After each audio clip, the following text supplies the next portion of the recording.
sens. Clay was a white man's name, it was a slave name, and I'm no longer Clay, I'm no longer a slave, so now Muhammad Ali. Il rejoint la nation de l'islam et prend quelques semaines plus tard le nom de Mohamed Ali. Sur le papier, le nom change, sur le ring par contre, c'est toujours la même chose.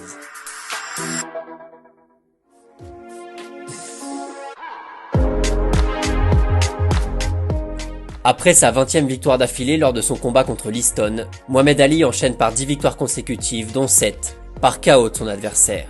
La recette est toujours la même, l'agression constante, la garde basse et les jambes toujours en mouvement, prêt à esquiver et contrer son adversaire pour le mettre au tapis.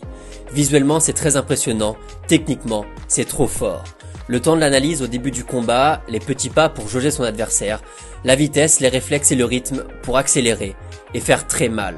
Sa spéciale, le jab, un coup de poing direct avec le bras tendu qui lui permet de frapper fort en restant à distance de son adversaire. KO classique, KO technique, à Toronto, à Londres, à Francfort ou aux États-Unis, Mohamed Ali écrase tout ce qu'il croise et les combats qui durent plus de 7-8 rounds se comptent sur les doigts d'une main. Ernie Terrell, l'un de ses opposants en 67, refuse de l'appeler par son nouveau nom avant le combat et prend l'ouragan Ali en pleine face qui le pousse jusqu'au dernier round pour l'humilier.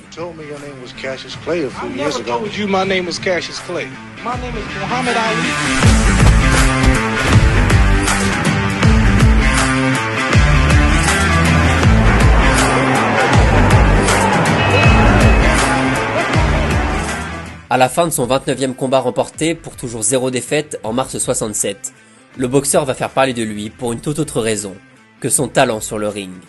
Depuis des années déjà, le champion frappe par son insolence et sa fierté avant et après les combats, le sens de la formule tout le temps, la guerre du ring, la guerre des mots, cette hyper-présence médiatique ayant construit sa popularité autour de ce personnage qu'il jouait à merveille. And be ready to fight, because I'm coming to get you. I'm coming to London to get you. And after I'm through beating him, I think he'll have to join the Beatles and be a singer. Mais un mois après sa victoire contre Zora Folley, Mohamed Ali fait les gros titres pour autre chose qu'une bonne droite décochée sur son adversaire. Le 28 avril, Ali refuse de servir pour l'intervention de l'armée américaine au Vietnam. Well, I'm gonna shoot them for what? How am I gonna shoot them? Some poor hungry people in the mud for big powerful America and shoot them for what? They never called me nigger. Babies and children, women. How can I shoot them poor people?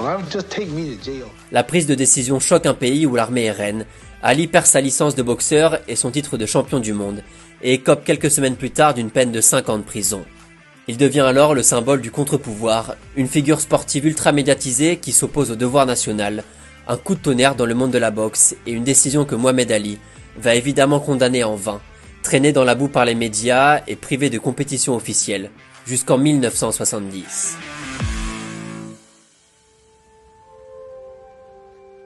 Trois ans après sa condamnation, Mohamed Ali obtient enfin gain de cause face à la Cour suprême américaine qui lui autorise à récupérer sa licence de boxe.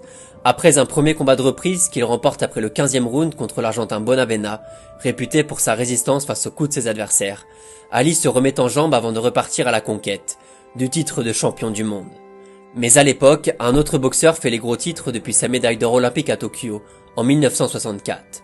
Joe Frazier, 1m81 seulement, mais un vrai cogneur qui frappe très fort. Un superbe défenseur dont les qualités d'anticipation lui permettent d'esquiver les coups, notamment via des mouvements verticaux, adepte du corps à corps et des coups portés dans les côtes.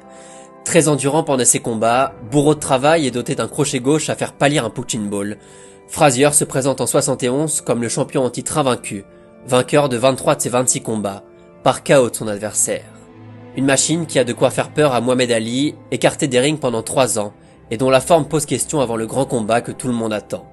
Les deux boxeurs, amis avant le combat suite au soutien permanent de Frazier pendant la suspension d'Ali, vont finir par se détester suite aux envolées lyriques classiques de Mohamed Ali, les semaines précédant la confrontation. Le natif de Caroline du Sud n'en revient pas de la violence des propos portés par Ali, et l'avouera plus tard, dans le vestiaire avant le combat. Il a prié pour tuer Mohamed Ali.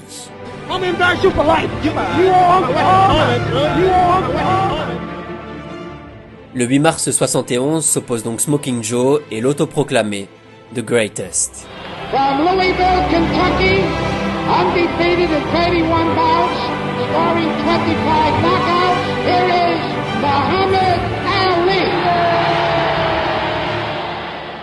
Dans un Madison Square Garden prêt à exploser en cas de victoire de l'un des deux boxeurs, Ali, très aérien comme à son habitude, prend le dessus dans les premiers rounds et propose de très bons enchaînements qui obligent Frazier à défendre et refuser le combat face à la puissance et la vitesse de son adversaire. L'intensité folle donnée par Ali dans les premières minutes du combat perturbe Frazier, qui ne tarde pas à répondre dès le début de la 4e reprise. Visiblement mieux préparé pour un combat qui dure, Smoking Joe, plus régulier, inverse la tendance du combat grâce à son punch et sa spéciale du gauche, qui envoie plusieurs fois Ali dans les cordes.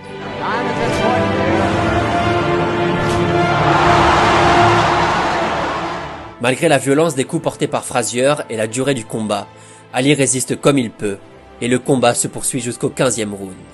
Sans trop de surprise, Frazier est déclaré vainqueur au point, et conserve sa ceinture de champion du monde poids lourd. Smoking Joe vient de fumer Mohamed Ali. L'animosité terrifiante et la durée du combat marquent les esprits et l'organisme des deux champions, forcés de passer plusieurs jours à l'hôpital après la confrontation.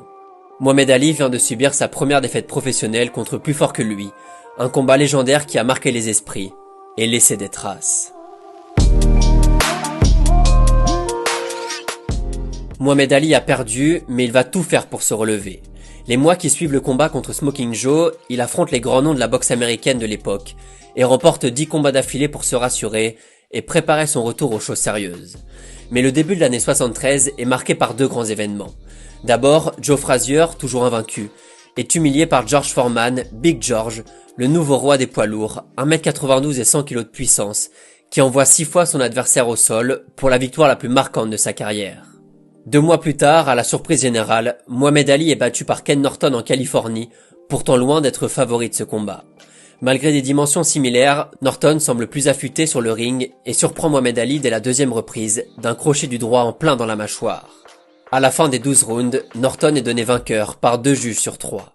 L'équation est donc la suivante. S'il veut retrouver sa légitimité et faire honneur au surnom qu'il s'est donné, Ali n'a qu'une seule solution.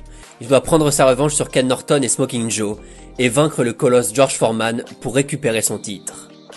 6 mois plus tard, Ali se venge non sans mal de Norton à Los Angeles, un combat qu'il n'a jamais vraiment réussi à maîtriser, vainqueur au point après la 12e et dernière reprise. En récupérant la ceinture de champion d'Amérique du Nord, Ali enchaîne contre Joe Frazier en janvier 74, lors d'un combat sans gloire avec un Mohamed Ali emprunté, vainqueur au point contre l'ancien champion du monde. Decision is Muhammad Ali. Hors de forme et dépassé, Smoking Joe aura au moins eu le mérite de répondre aux provocations de Mohamed Ali quelques jours avant le combat, lors d'une conférence de presse qui tourna en règlement de compte entre les deux stars. Quick, Joe.